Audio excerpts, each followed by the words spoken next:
Bonjour et bienvenue sur Culture Passion, l'émission du pôle culturel de la radio web de l'UTL 65. Culture Passion ou embarquement immédiat vers la galaxie Culture 65. Dans le cadre de l'émission Culture Passion de la radio web de l'Université du Temps Libre, nous donnons la parole aujourd'hui à Marie Perrutte, secrétaire d'Amnesty International dans les Hautes-Pyrénées, qui va nous parler d'Amnesty International, mais surtout d'une exposition de photos. Bonjour Marie Perrutte. Bonjour. Voilà. Alors parlez-nous un peu d'Amnesty International. Donc je vais exposer brièvement la présentation d'Amnesty International, étant donné que beaucoup de personnes ne connaissent, puisque nous avons été interviewés l'année dernière. Donc je rappellerai que Amnesty International a été créé en 1961 par Peter Benenson, avocat anglais. C'est un mouvement mondial indépendant de toute tendance politique, de tout intérêt économique, nous ne recevons aucune subvention, et de toute croyance religieuse. Si dans les années 60, l'action d'Amnesty International se limitait surtout à la défense des prisonniers d'opinion, puisque Peter Benenson a défendu 2 étudiants portugais qui étaient emprisonnés parce qu'il n'était pas d'accord avec le président du Portugal de l'époque, qui était un dictateur. En presque 60 ans, Amnesty a profondément évolué. Son champ d'intervention s'étend maintenant à l'ensemble des droits civils, politiques, économiques, sociaux et culturels inscrits dans la Déclaration universelle des droits de l'homme de 1948. Bon, parlez-nous un peu des modes d'action. Alors, quelle est la méthode d'Amnesty International pour les campagnes? Alors, d'abord, on enquête. Les équipes de recherche d'Amnesty vont sur le terrain pour rassembler les preuves de violation des droits humains, puisque ne peut pas se permettre d'accuser certaines violations des droits humains sans preuve. Ensuite, bien sûr, nous alertons en dénonçant les actions d'État, de groupes armés et d'entreprises qui bafouent les droits humains.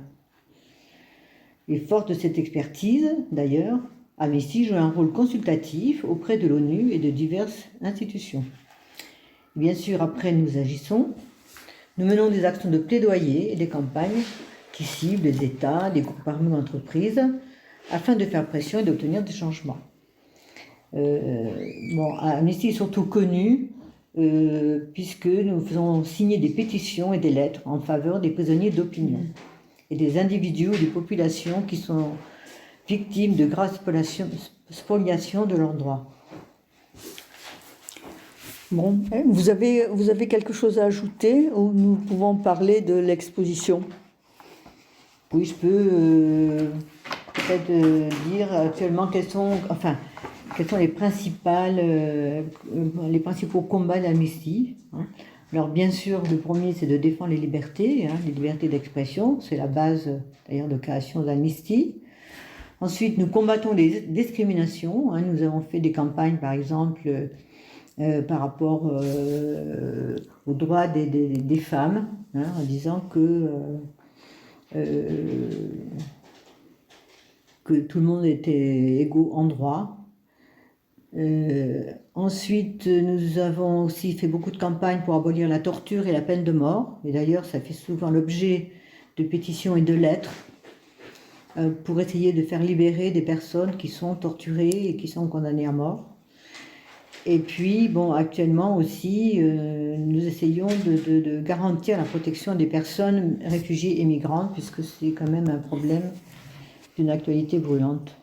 Bon, et bien d'autres campagnes, bien sûr. Parler de l'exposition de photos, toutes réalisées par des photographes de renom qui travaillant à l'agence Magnum. Ces photos sont au nombre de 20 et elles relatent toutes des atteintes aux droits de l'homme. Bon, nous avons choisi de vous en commenter 6.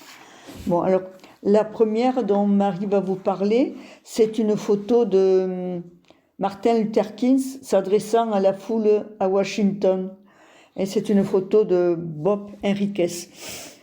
Oui, avant, je voudrais préciser que Amnesty International et l'agence Magnum Photo se sont associés pour revenir sur 60 ans de mobilisation pour les droits humains à travers une sélection d'images dont on a retenu quelques-unes pour vous les présenter, qui témoignent de la pluralité des combats portés par l'organisation, chacun avec leur arme. Donc l'acte photographique, puisque nous avons travaillé donc avec cette agence qui a produit les photos que nous exposons à Sémiac pour l'un et l'action militante pour l'autre.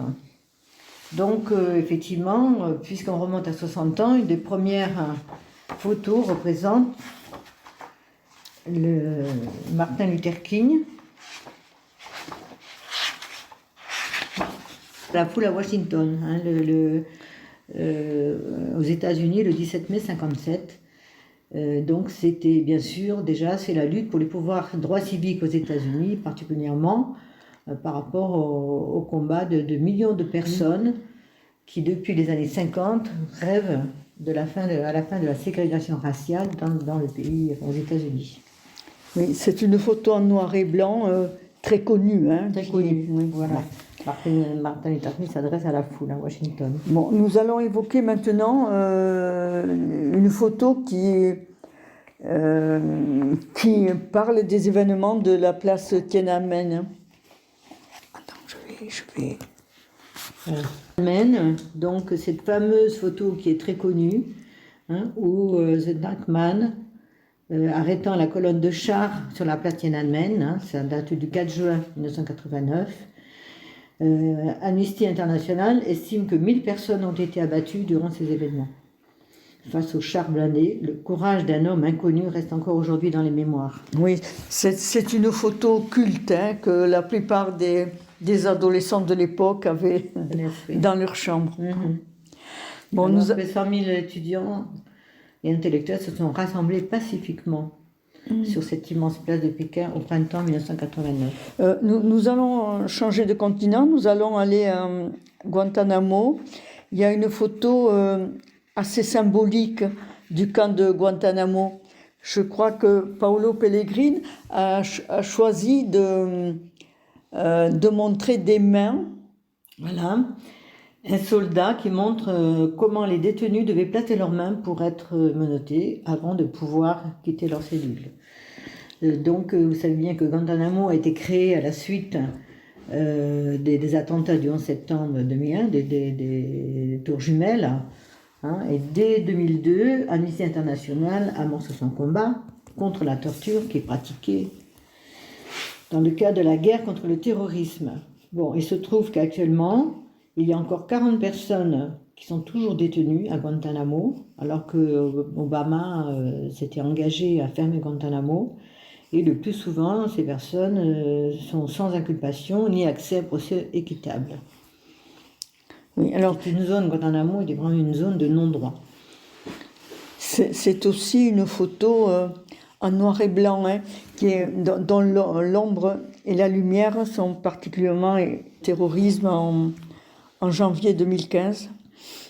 Oui, donc il y a aussi cette fameuse photo d'un homme qui sans doute milite et défile, avec sur la joue « Je suis Charlie ».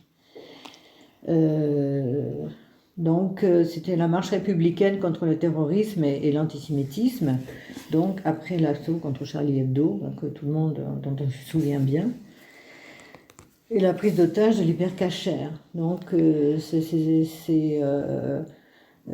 faits constituent une atteinte effroyable à la liberté d'expression, un droit fondamental qu'Amnesty International n'a jamais cessé de défendre. Partout en France, ainsi que dans le monde entier, des millions de voix s'élèvent et s'unissent contre la haine et la barbarie et en soutien aux victimes de l'attentat. Oui, alors c'est une photo là du photographe Abbas, qui est aussi en noir et blanc. Bon, nous allons maintenant évoquer une photo de Raymond Depardon. Oui, donc Raymond Depardon a photographié Nelson Mandela à Johannesburg en 1993. Donc, en Afrique du Sud, le régime d'apartheid a été institutionnalisé de 1948 à 1991, hein, alors que Mandela est sorti de prison en 1990. Donc Mandela, à la suite, après est devenu président et il a reçu le prix Nobel de la paix en 1993. Donc il accède à la présidence de l'Afrique du Sud un peu plus tard. Oui, donc sur la photo, on voit le visage de Mandela. C'est ça. Bon, alors, on va parler aussi d'une photo qui, pour moi et sûrement pour la plupart des gens, est particulièrement évocatrice. C'est une photo de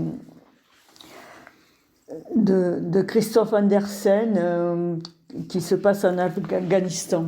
Pouvez-vous nous en dire 2 mots? Oui, alors cette photo est en couleur. Alors cette photo a été faite en 2004. Alors ce qui est tragique dans cette photo, c'est qu'elle est absolument d'actualité. Alors qu'en fait cette photo a été prise lorsque, après des décennies d'instabilité politique, la population afghane avait retrouvé un climat électoral sûr et lors des élections de 2004, les femmes avaient pu voter. Bon, même avec la burqa, mais enfin, elles avaient pu voter. Et donc Amnesty International appelle au respect du droit de vote dans tous les pays où il est mis en place et milite en sa faveur. Et partout où il est encore possible, où il est encore impossible de choisir librement ses représentants. Donc malheureusement, cette photo est d'une actualité vraiment brûlante, hein, puisque les talibans ont repris le pouvoir et vous avez dû sans doute entendu parler de la façon dont ils traitent actuellement les femmes. Bon, bien sûr, parmi les 20 photos, il y a aussi des photos qui mériteraient qu'on en parle. Par exemple, une photo d'une chambre de torture au Chili durant la dictature de Pinochet. Une photo aussi d'une manifestation à Hong Kong pendant la révolution des parapluies. Les photos contre Moubarak avant sa chute. Oui, vous avez quelque chose à ajouter? Vous avez... Qui revient sur 60 ans de combat pour les droits humains et en provoquant toute une émotion particulière, hein, vous verrez, ce sont vraiment des très belles photos. Ces photos, ils disent concrètement les combats menés hier et aujourd'hui. Alors, merci de nous avoir accordé cet entretien. Vous avez rappelé les buts d'Amnesty International qui s'adressent à tout ce qui est humain, hein. C'est pour cela sûrement que l'exposition a pour titre « Juste humain ». Allez voir l'expo photo qui illustre les combats pour les droits humains. Cette exposition aura lieu du 19 au 26 novembre au centre Albert Camus de Séméac. Elle est visible du mardi au samedi de 14h à 18h. Le vernissage aura lieu le vendredi 18 novembre à 18h. Merci.